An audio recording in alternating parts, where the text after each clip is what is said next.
Donc, pour ce que l'Esprit veut nous donner ce soir, je vais vous inviter dans l'Évangile selon Matthieu, chapitre 7. On va lire à partir du verset 7 jusqu'au verset 11. Évangile selon Matthieu, chapitre 7. Hey, je me rends compte que je me suis même pas rasé. Prenez ça en note parce que ça n'arrivera pas souvent. J'ai oublié de me raser. Ben. Donc, excusez-moi. Évangile selon Matthieu, chapitre 7. On va débuter à partir du verset 7 jusqu'au verset 11. Le Seigneur disait, « Demandez et l'on vous donnera. Cherchez et vous trouverez. Frappez et l'on vous ouvrira. Car quiconque demande reçoit, celui qui cherche trouve, et l'on ouvre à celui qui frappe. Lequel de vous donnera une pierre à son fils s'il lui demande du pain? Ou s'il demande un poisson, lui donnera-t-il un serpent? Si donc, méchant comme vous l'êtes, vous savez donner de bonnes choses vous savez donner de bonnes choses à vos enfants, à combien plus forte raison votre Père qui est dans les cieux vous donnera-t-il de bonnes choses à ceux qui les lui demandent? On va arrêter ici. Quand on prend, dans un premier temps, ce que le Seigneur vient de dire ici, on y voit un encouragement du Seigneur. On y voit un encouragement à l'action et à l'effort. Un encouragement à se dépenser pour un but particulier. Quelqu'un qui a quelque chose en tête, frappe, on va t'ouvrir. Cherche, tu vas trouver. Etc. On voit que le Seigneur, à travers ce qu'il dit par la suite, promet que Dieu va bénir ses efforts. Que ces efforts qui auront été déployés vers un but précis ne seront pas en vain. C'est ce que le Seigneur voulait dire par la suite, en disant que si méchants comme nous sommes, même en tant que parents, on sait donner de bonnes choses à nos enfants, à plus forte raison, Dieu qui est notre Père à tous, saura donner de bonnes choses à ses enfants, à ceux qui les lui demandent. Mais un point que nous devons retenir dans un premier temps ici, c'est que l'effort va précéder la récompense. L'Esprit veut nous arrêter ce soir sur l'une des trois choses que le Seigneur a dit, celle de chercher. Et vous allez voir où l'Esprit s'en va avec ça, l'Esprit va sans doute s'en aller où vous ne pensez pas. Mais premièrement, quand on regarde ce qui est dit en termes de chercher, quand le Seigneur disait « Demandez et l'on vous donnera, cherchez et vous trouverez », le mot « chercher » ici, le mot grec pour dire « chercher » est « zétéo », puis « zétéo », ça veut dire « chercher dans le but de trouver ». Puis ça s'applique, ça se dit de choses qu'on désire beaucoup, que l'on s'efforce d'avoir.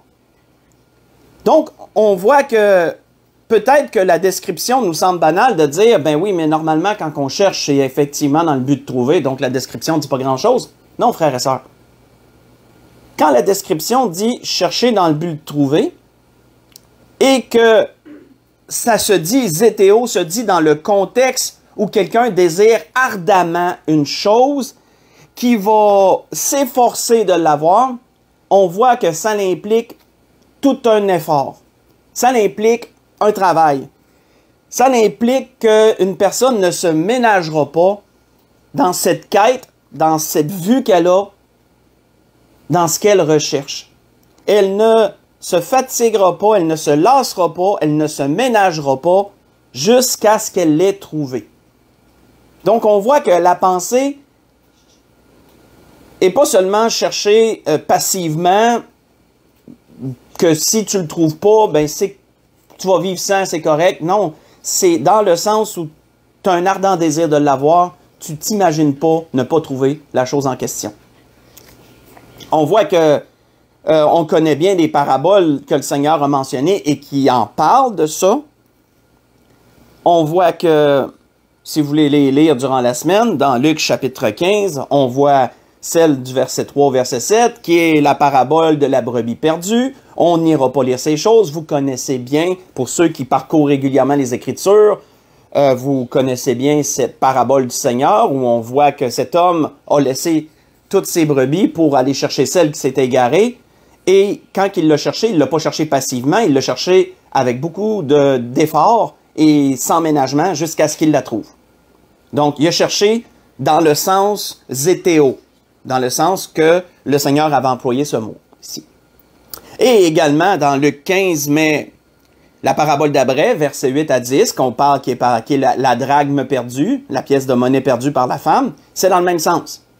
C'est dans le même sens, elle balaye la maison, elle revire tout à l'envers, comme on dit dans notre jargon, dans le but de la trouver. Elle ne s'imagine pas ne pas trouver cette pièce qu'elle a perdue. Et elle la trouve, elle fait venir tout le monde, puis elle est super heureuse parce qu'elle a réussi à la retrouver. Mais, dans les deux cas, frères et sœurs, comme je l'ai mentionné, dans un premier temps, c'est une recherche énergique, c'est une recherche sans relâchement, puis le but, c'est de trouver à tout prix. C'est zétéo. Mais l'Esprit veut nous amener ailleurs en rapport avec cela, sur un sujet qui n'est pas souvent mentionné en rapport avec la recherche et qui pourtant est une vérité.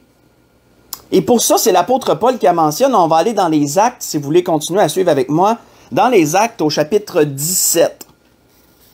Dans les Actes au chapitre 17.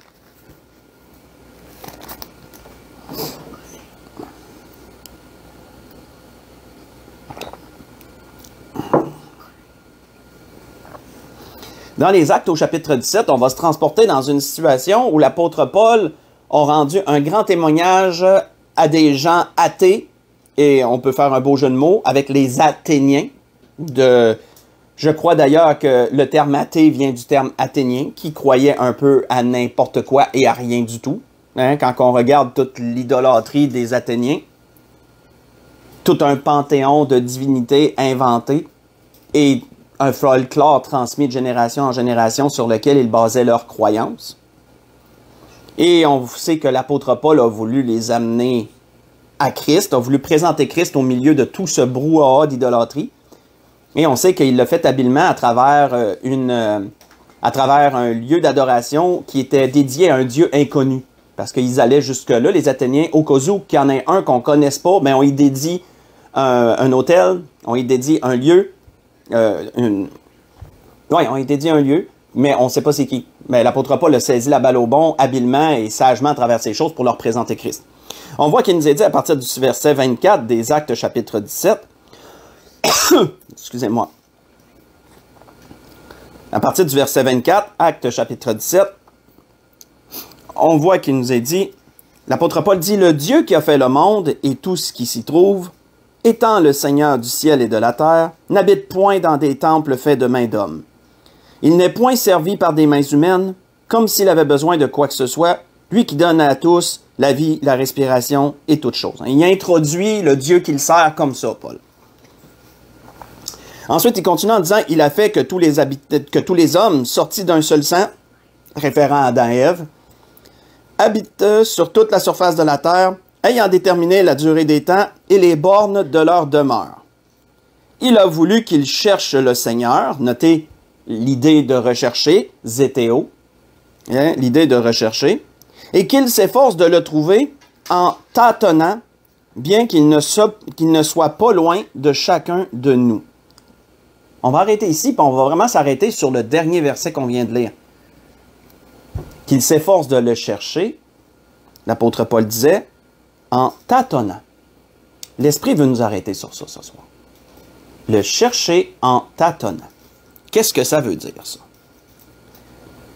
Quand j'ai cherché le mot grec, je ne le dirais pas, ça serait inutile, dans le sens que c'est exactement la même chose que tâtonner. C'est exactement la même définition que le dictionnaire. Je vais plutôt y aller avec le dictionnaire pour ce terme-là, tâtonner. Qu'est-ce que ça veut dire? Parce que la définition du dictionnaire est quand même assez complète. Ça se dit d'un mode de recherche qui s'appuie sur l'expérience et l'observation, qui procède par essai renouvelé, par essai successif. Donc, quand tu tâtonnes, autrement dit, c'est que tu ne sais pas trop où commencer, tu ne sais pas trop comment, puis tu vas essayer une chose et un autre, jusqu'à ce que tu réussisses à trouver. Donc, chercher en tâtonnant, c'est ça. C'est par, comme je dis, ça dépend de l'expérience, ça dépend de tes expériences, ça dépend de tes observations. Puis, c'est par essai successif. Quand tu tâtonnes, ça veut dire que tu ne l'as pas le premier coup. Tu essayes là, tu cherches là, tu tâtonnes. On pourrait dire ça comme ça quand tu es dans ce mode-là. Et ce que Paul voulait dire aux Athéniens dans un premier temps sur ça, c'est que Dieu ne permet pas nécessairement que tous le trouvent facilement. Ça, c'est dans ses vues à lui, c'est dans la sagesse infiniment variée de Dieu. Ça ne nous appartient pas, on ne comprend pas nécessairement pourquoi. Certains vont trouver le Seigneur facilement. Certains vont naître dans des foyers chrétiens. On va leur parler du Seigneur toute leur jeunesse. On va les éduquer dans la parole de Dieu. On va leur apprendre à lire la Bible. On va le faire connaître le besoin d'accepter Jésus comme leur sauveur et Seigneur un jour. C'est comme si la voie était tout tracée, sauf qu'ils ont toujours le choix. En tant que parents, on doit toujours leur démontrer qu'ils ont un choix et que que le choix qu'on leur présente est le meilleur, bien sûr, mais qu'il est totalement volontaire. Il ne doit pas être fait dans le but de faire plaisir aux parents ou dans le but de faire plaisir à quelqu'un d'autre ou quoi que ce soit, ou juste pour rentrer dans le groupe. Non. Ça doit être une conviction qui vient du cœur, ça doit être un choix totalement conscient et délibéré, le fait d'accepter le Seigneur. Mais l'apôtre Paul disait qu'il y a d'autres personnes qui trouvent le Seigneur, mais beaucoup plus difficilement. Certaines personnes ont vécu beaucoup d'expériences, certaines bonnes, d'autres mauvaises. Ils ont essayé beaucoup de choses. Entre autres, j'ai une personne que je ne mentionnerai pas, mais elle parle souvent sur Internet de son parcours et d'après ce qu'on en voit, cette personne-là, cette fille-là a vraiment essayé tout ce qui avait rapport avec le nouvel âge, etc., jusqu'à ce que le Seigneur la trouve un jour, comme elle le dit elle-même. Mais ça nous démontre que certaines personnes vont facilement trouver le Seigneur pour multiples raisons, et d'autres vont tâtonner d'une part et d'autre jusqu'à ce qu'à un moment donné, le Seigneur les trouve ou qu'ils trouvent le Seigneur, selon l'image. On voit que Dieu avait également un jour placé son peuple dans ce même type, dans ce même mode, dans ces mêmes contextes-là, je dirais. Dieu avait un jour placé son peuple dans ce contexte-là à cause de leur péché. Et Isaïe, lorsqu'il en a parlé de ça, voici ce qu'Isaïe a dit sur cet état d'esprit-là du peuple à cause de leur péché. Dieu les a plongés dans les ténèbres, on pourrait dire. Il les a amenés à être confus. Il leur a permis d'être confus à cause qu'ils avaient choisi l'idolâtrie, etc. Et Isaïe dit, « Nous tâtonnons comme des aveugles le long des murs, nous tâtonnons comme ceux qui n'ont point de yeux. » Voyez ça dans Ésaïe 59, verset 10. Pourquoi? Ben parce qu'il regardait l'état moral du peuple, il regardait comment le peuple allait de mauvaise expérience en mauvaise expérience et qu'ils criaient vers Dieu, mais que leurs œuvres étaient mauvaises. Et le prophète a reconnu que ces gens-là tâtonnaient.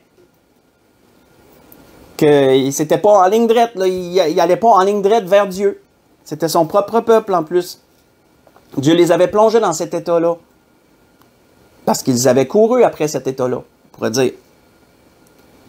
On voit que dans les deux cas qu'on vient de voir, soit Paul aux Athéniens ou soit ce qu'on a lu dans Ésaïe, on voit que la recherche n'est pas nécessairement toujours chose facile et directe.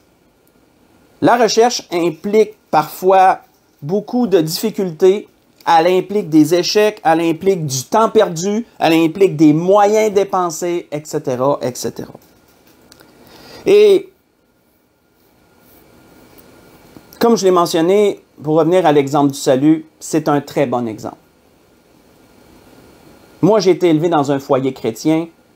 Mes parents, lorsque je suis né, ils étaient déjà au Seigneur, ils avaient déjà donné leur vie au Seigneur. Et donc, j'ai pas eu besoin de tâtonner vraiment pour trouver le Seigneur. Le Seigneur m'a sauvé par sa grâce, bien sûr. J'ai fait mon lot d'erreurs. Sauf que la voie m'avait été quand même présentée. Je savais ce que j'avais à faire. Je savais où je devais aller. Mais ce n'est pas le cas de tout le monde. Ce n'est pas le cas de tout le monde et j'en suis conscient. Nous en sommes sans doute conscients. Peut-être que certains d'entre vous vont se reconnaître à travers ce que l'Esprit nous dit ce soir. Mais l'Esprit veut nous amener encore dans ce sujet ailleurs Parce que ce principe ne s'applique pas nécessairement seulement au salut. Ce principe s'applique à tout type de recherche, même matériel soit-il. Même matériel, ce principe-là que l'Esprit nous donne ce soir s'applique également. Si vous voulez tourner avec moi, on va aller dans un exemple de l'Ancien Testament pour voir ça. Un bon exemple qui va nous montrer ça, c'est dans 1 Samuel chapitre 9. Si vous voulez tourner avec moi. 1 Samuel chapitre 9.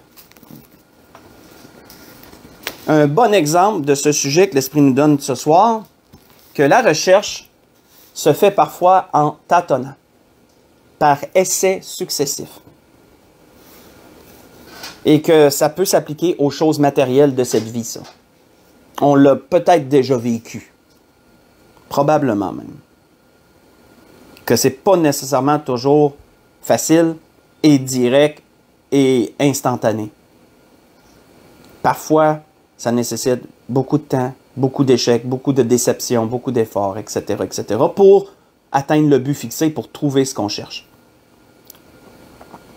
On voit qu'il nous est dit dans 1 Samuel chapitre 9, si on lit du verset 1 au verset 6, il nous est introduit ici Saül avant qu'il devienne roi d'Israël. Après que le peuple ait demandé à Dieu un roi pour régner sur eux et non plus les juges. Et que Dieu ait acquiescé à leur demande et que Dieu ait choisi lui-même le premier roi qu'ils auraient. On voit ici comment Saül a été débusqué, si vous me permettez l'expression. On lit à partir du verset 1, 1 Samuel chapitre 9, il nous est dit. Il y avait un homme de Benjamin nommé Kis, fils d'Abiel, fils de Tsérar, fils de Bécorat, fils d'Apiac, fils d'un Benjamite. C'était un homme fort et vaillant. Il avait un fils du nom de Saül, jeune et beau, plus beau qu'aucun des enfants d'Israël, et les dépassant, tous d'une tête. Les ânesses de Kis, père de Saül, s'égarèrent, et Kis dit à Saül, son fils, « Prends avec toi l'un des serviteurs, lève-toi, et va cherche les ânesses. » Il passa par la montagne d'Éphraïm, traversa le pays de Shalisha sans les trouver. Ils passèrent par le pays de Shaalim, et elles n'y étaient pas. Ils parcoururent le pays de Benjamin, et ils ne les trouvèrent pas. Ils étaient arrivés dans le pays de Tsuf, lorsque Saül dit à son serviteur qui l'accompagnait, « Viens et retournons de peur que mon père, oubliant les ânesses, ne soit en peine de nous. » Et le serviteur lui dit, « Voici, il y a dans cette ville un homme de Dieu, et c'est un homme considéré, tout ce qu'il dit ne manque pas d'arriver. Allons-y donc, peut-être nous fera-t-il connaître le chemin que nous devons prendre. » On va arrêter ici. Ici, frères et sœurs, nous avons l'exemple parfait de c'est quoi chercher en tâtonnant. On a l'exemple parfait ici. Physiquement, là, je veux dire. Parce qu'on se rend compte que Saül et son serviteur n'avaient aucune idée où étaient rendues les ânesses de son père. La seule indice qu'ils avaient, c'était où on les avait vus la dernière fois. C'est ce que je m'imagine. Et de là, ils ont exploré un endroit, pas là. Ils ont exploré un autre endroit, pas là. Ils se sont enfoncés de plus en plus loin sans les trouver. Jusqu'à un moment donné que là, Saül reconnaît, hey, c'est nous là il va s'inquiéter pour nous. On est vraiment rendu trop loin, on n'a rien trouvé encore. Et que là, le serviteur ait la brillante idée. Il a pensé à ça tout d'un coup. Il n'aurait pas pu le proposer au départ parce que il fallait qu'il épuise ses autres moyens pour en arriver à ce moyen-là. De dire, ben, allons voir l'homme de Dieu dans cette ville. Et il va probablement le savoir. Tout ce qu'il dit arrive. Donc, il va. Et dans ce temps-là, la Bible nous dit que les prophètes étaient appelés les voyants. Et là, c'est là qu'ils vont aller voir Samuel, qui est reconnu comme un voyant, entre guillemets. Et quand on considère, frères et sœurs, cet exemple, si vous voulez le lire au complet durant la semaine, vous le pourrez, c'est merveilleux de voir comment Dieu a dirigé toutes choses dans ce contexte-ci. Que Dieu a permis qu'ils tâtonnent de la sorte jusqu'à ce qu'ils arrivent à rencontrer le prophète, le voyant, si vous préférez, et que là, il lui annonce que Dieu avait quelque chose à lui dire, que les ânesses avaient été retrouvées, qu'elles étaient déjà retournées chez son père, de ne pas s'inquiéter pour ça, mais que Dieu voulait lui dire quelque chose. Ça, si vous lisez le restant du verset 15 jusqu'au verset 27, vous allez voir tout ça. On voit que c'est Dieu qui a dirigé tout ça. Dieu a chapeaudé toutes les étapes. Mais c'était parce qu'ils ont tâtonné, ils n'ont pas trouvé ce qu'ils cherchaient directement. Comprenons bien cela. Dans un premier temps, frères et sœurs, ça nous est sans doute déjà arrivé ça, qu'on veut entreprendre quelque chose, on n'a aucune idée où commencer. À un moment donné, on se dit, ben, il faut bien commencer quelque part. Fait qu'on commence à faire nos recherches. De nos jours, la plupart des recherches se font sur Internet, se font sur YouTube ou autre, pour essayer de comprendre le sujet, essayer de comprendre est-ce que je suis capable de faire ça, qu'est-ce qu'il me faut, etc. Peu importe ce que c'est. Puis, à force de chercher comme ça, une chose et une autre, vous commencez à vous faire une tête, puis éventuellement, vous êtes capable d'entreprendre la chose à question. Vous trouvez ce que vous cherchez finalement. Comprenons que ça, c'est de chercher en tâtonnant. Et que ça peut arriver de bien des façons dans notre vie quotidienne. Un autre bon exemple que nous pourrons voir sur cela, c'est en rapport avec Dieu, parce que oui, en rapport avec Dieu, c'est parfois la même chose. La volonté de Dieu n'est pas toujours claire. Et un homme, ça, l'a vécu. Si vous voulez retourner avec moi, on va aller dans la Genèse chapitre 16. Un homme l'a vécu, c'est Abraham. C'est Abraham. Dans sa relation avec Dieu, on voit que même dans notre relation avec Dieu, parfois on peut tâtonner. On ne comprend pas toujours la volonté du Seigneur. Et parfois, on va chercher par essai et erreur pour comprendre la volonté de Dieu. Ça peut arriver, ça. Il faut en être conscient. Ça nous est sans doute déjà arrivé même. Nous avons un très bon exemple ici du vécu d'Abraham et de Saraï à ce temps-là. Si on lit juste chapitre 16, Genèse 16, versets 1 à 3, voyons ce qu'ils ont fait. Saraï, femme d'Abraham, ne lui avait point donné d'enfant. Elle avait une servante égyptienne nommée Agar, et Saraï dit à Abraham, « Voici l'Éternel m'a rendu stérile. Viens, je te prie, vers ma servante. Peut-être aurai-je par elle des enfants. » Abraham écouta la voix de Saraï, et alors Saraï, femme d'Abraham, prit Agar, l'Égyptienne, sa servante, et la donna pour femme à Abraham, son mari, après qu'Abraham eut habité 10 années dans le pays de Canaan. On va arrêter ici.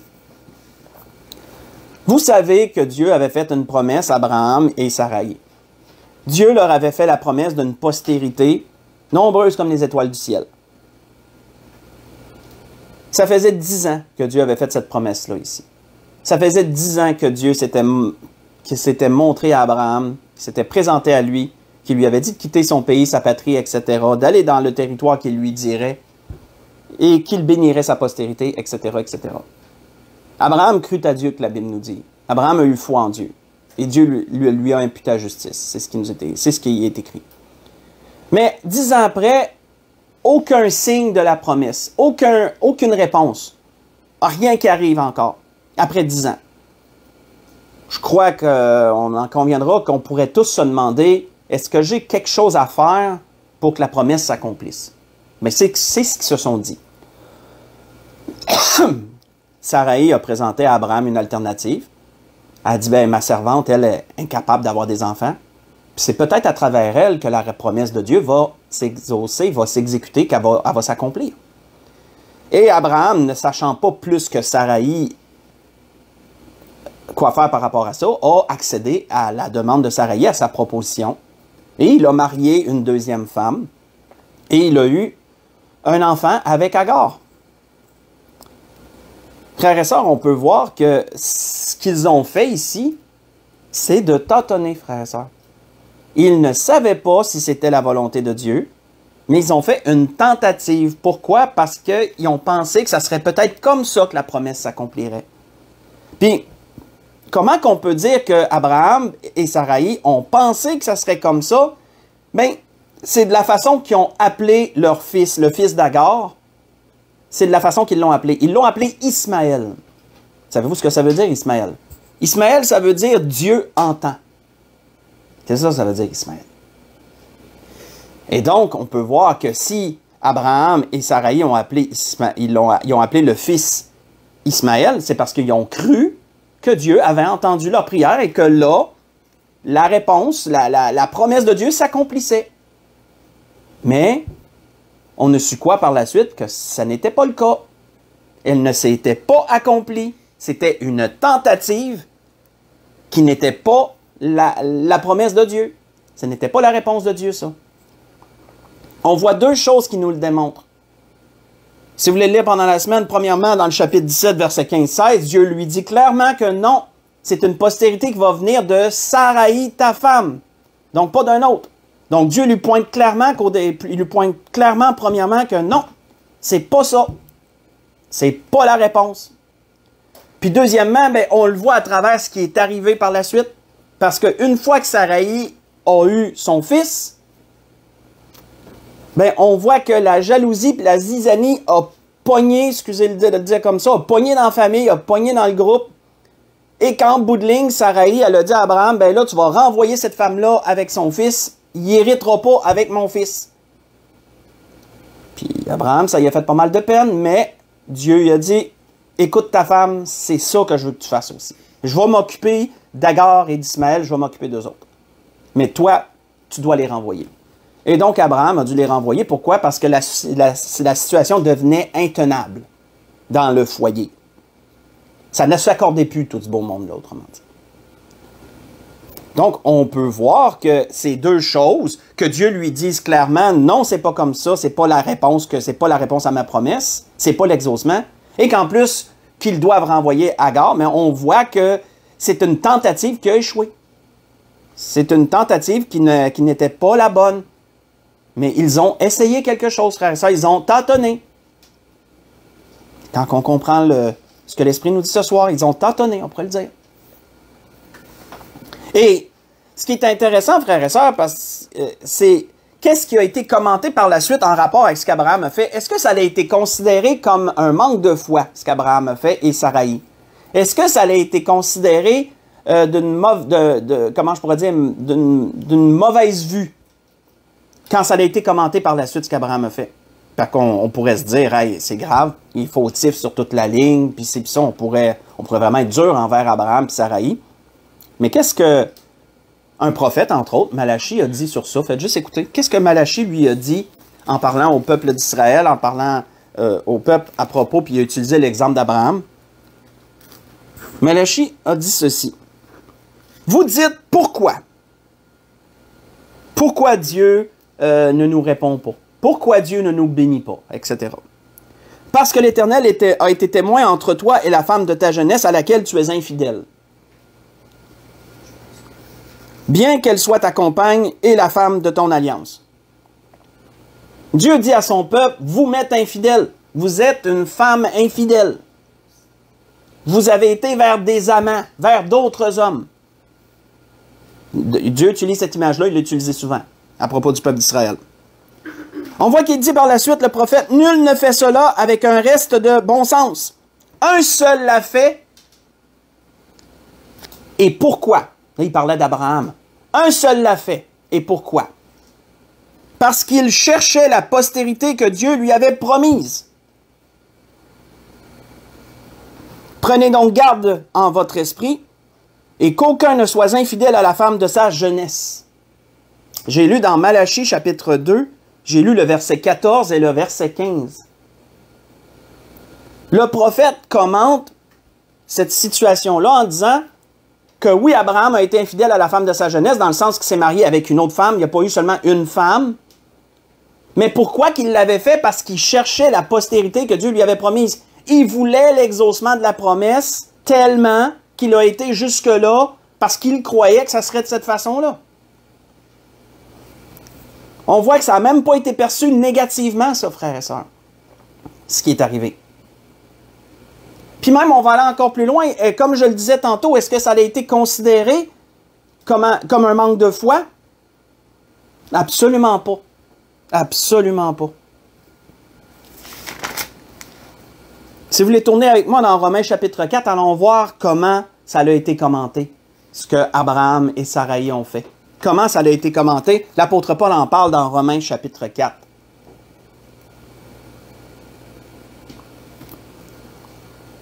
Dans Romains chapitre 4, et on s'en va tranquillement vers la conclusion, on voit ce dernier point-là. Comment ça a été commenté que Abraham a fait et Saraï. L'apôtre Paul en parle. Dans Romains chapitre 4, si on lit à partir du verset 18 jusqu'au verset 22, l'apôtre Paul dit « Espérant contre toute espérance, il crut et devint le père d'un grand nombre de nations. Selon ce qui lui avait été dit, telle sera ta postérité. Sans faiblir dans la foi, il ne considéra point que son corps était déjà usé, puisqu'il avait près de 100 ans et que Sarah n'était plus en état d'avoir des enfants. Il ne douta point par incrédulité au sujet de la promesse de Dieu, mais il fut fortifié par la foi, donnant gloire à Dieu, et ayant la pleine conviction que ce qu'il promet, il peut aussi l'accomplir. C'est pourquoi cela lui fut imputé à justice. » Voyons-nous à quel point l'apôtre Paul parle d'Abraham en termes élogieux. L'apôtre Paul ne relate pas ce qui est arrivé avec Agar comme étant une faute, comme étant un faux pas, comme étant un manque de foi. Non, il n'en parle pas du tout. Excusez-moi. Il parle au contraire de la foi d'Abraham, que malgré tout ce qu'il a essayé, il avait toujours en vue la promesse et il a persévéré jusqu'à ce qu'il l'ait obtenue. Ça a pris 25 ans pour que son fils Isaac vienne au monde et il a persévéré dans la promesse. Il a eu foi en Dieu, malgré cette tentative échouée. Et le plus drôle, c'est que quand ils l'ont appelé Isaac, savez-vous ce que ça veut dire Isaac? Isaac, ça veut dire celui qui a ri. Parce que Sarah l'avait ri, hein, quand les anges étaient allés, dans la Genèse chapitre 19, les anges étaient allés et qu'il avait annoncé que Saraï serait enceinte, elle avait ri de ça. Ben, Isaac a été appelé comme ça à cause de ce que Saraï avait fait. Elle avait ri et c'est comme ça qu'ils ont appelé leur fils. Celui ou celle qui a ri. Et après, il a été appelé Israël, mais ça, c'est plus tard. On voit que non seulement lui, non seulement Abraham, mais également Sarah, qu'on a appelé plus tard Sarah, à cause une fois qu'elle a enfanté, son nom a été changé. On voit que l'auteur aux Hébreux souligne même la foi de Sarah. En disant ceci, c'est par la foi que Sarah elle-même, malgré son âge avancé, fut rendue capable d'avoir une postérité parce qu'elle crut à la fidélité de celui qui avait fait la promesse. Hébreux 11, verset 11. Voyez-vous qu'il n'est pas mentionné que... Excusez-moi.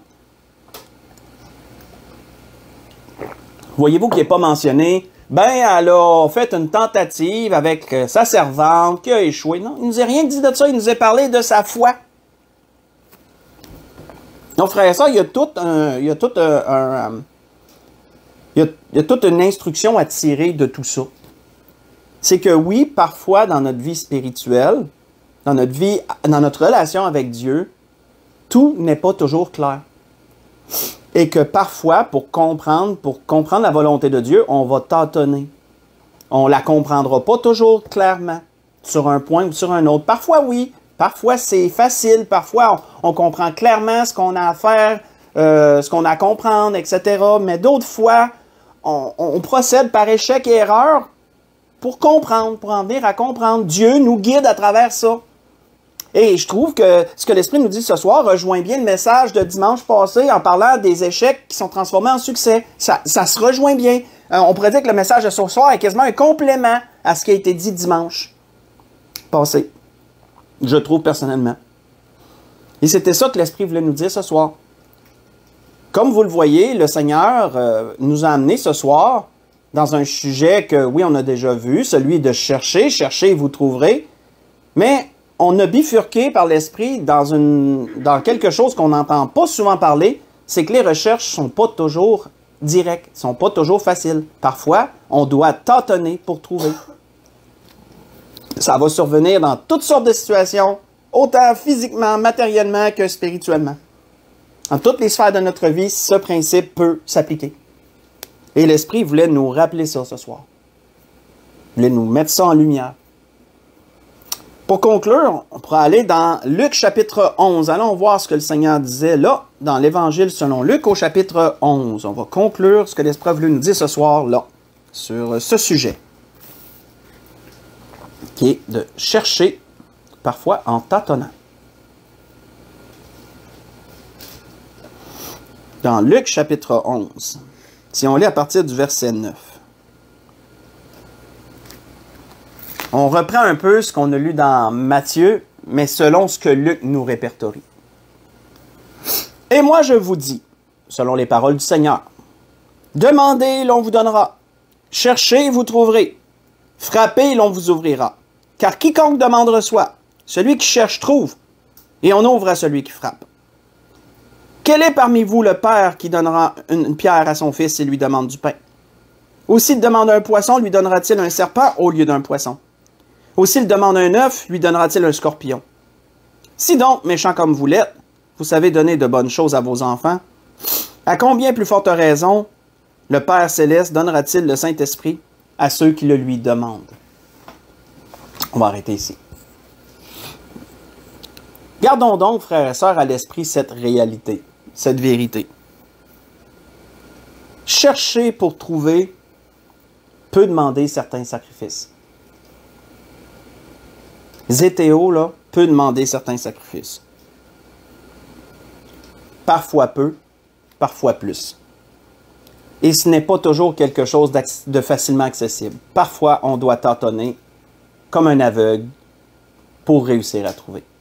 Et on doit avoir la foi qu'à travers tout notre tâtonnement, à travers toutes nos tentatives, Dieu va savoir nous guider vers la réponse. Dieu va savoir nous diriger vers sa volonté. Parce que parfois, c'est comme ça que Dieu nous dirige aussi. Si quelqu'un parmi ceux qui écoutent ce soir n'est pas sauvé, qu'il sache, comme le Seigneur disait, que celui qui cherche trouve et que le Père va donner son esprit à ceux qui le lui demandent. Si vous désirez avoir l'Esprit de Dieu pour comprendre, pour être en relation avec Dieu, mais on doit passer par Jésus-Christ. On doit trouver Jésus-Christ. Et ça, c'est une absolue certitude. Il y a un seul chemin, une seule vérité, une seule vie. Mais et si vous êtes en processus de chercher Dieu, si vous essayez de part et d'autre des choses, si vous allez d'une église à une autre, mettons pour quelqu'un qui a déjà rencontré le Seigneur, mais qui se cherche dans ce sens-là, il tâtonne, il va dans une église, ça ne convient pas, il va dans une autre, ça ne convient pas. Sachez que persévérez. Pour celui qui est sauvé, qui cherche Dieu, qui cherche l'éclairement de l'Esprit de Dieu, qu'il continue à chercher. Qu'il tâtonne, qu'il essaye de choses et d'autres. Dieu saura lui montrer où est sa place. C'est une certitude. Il va finir par trouver. C'est une promesse. L'Esprit va l'éclairer. Si quelqu'un n'est pas sauvé et qu'il cherche Dieu, qu'il continue sa recherche, qu'il continue sa quête. Le Seigneur saura lui se présenter à lui. Le Seigneur saura le trouver. Parce que c'est ce que l'homme a fait avec les 99 brebis. C'est une promesse de Dieu, c'est une certitude. Et l'Esprit sera accessible à ce moment-là pour celui ou celle qui accepte Jésus comme son Sauveur et Seigneur. Alors, c'était dans toutes ces choses que l'Esprit voulait nous diriger ce soir. Je voudrais donc vous souhaiter à tous et à toutes un bon restant de semaine, que le Seigneur vous bénisse, qu'il vous dirige, qu'il vous conduise. Très content que l'Internet ait enfin bien été ce soir, qu'on n'a pas eu encore de... Parce que depuis quelque temps, mon Internet ne va pas bien, puis c'est ça. Donc, bonne semaine à tous. Que le Seigneur vous garde, que le Seigneur vous dirige en toutes choses. Merci de prier pour nous, pour notre santé. Et nous prions également pour vous. On vous aime. Bon restant de semaine.